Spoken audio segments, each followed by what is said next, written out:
वसई विरारमध्ये सकाळपासूनच पावसाची दमदार हजेरी पाहायला मिळते। रस्ते पाण्याखाली गेलेत। नालासोपारा पूर्वेकडच्या स्टेशन परिसरात रस्त्याच्या कडेला पाणी साचलंय। नागरिकांना या पाण्यातूनच वाट काढावी लागते। स्टेशन जवळच्या सोसायटीचा परिसरही पाण्याखाली गेलाय। याचा आढावा घेतलेला आहे आमच्या प्रतिनिधींनी। आपण पाहूयात। शहरामध्ये रात्रभर कोसळलेल्या पावसामुळे आपण सखल भागामध्ये जर बघितलं तर रस्त्यावर पाणी साचलेलं आहे। मी आता सध्या नालासोपारा पूर्वेकडील स्टेशन परिसर आहे। तर आपण जर बघितलं हा प्रवाह हा स्टेशनच्या रस्त्यावरून हा त्या ठिकाणी अलायन्स हॉस्पिटलच्या इथे जातो।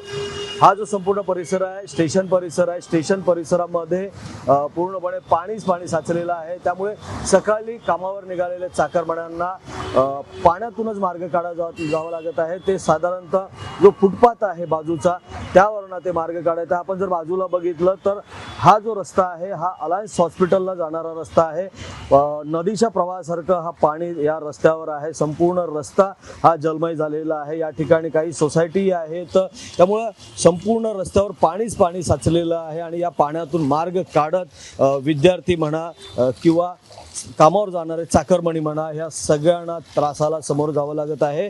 आजही मुसळधार पावसाची शक्यता पालघरसह वसई विरारमध्ये हवामान खात्यानं दिली आहे। त्यामुळे सकाळी तर पावसाचा जोर कायम आहे, मात्र आता दिवसभर असाच जोर कायम राहिला तर मात्र या वसई विरारातील जनजीवन हे विस्कळीत होऊ शकतं।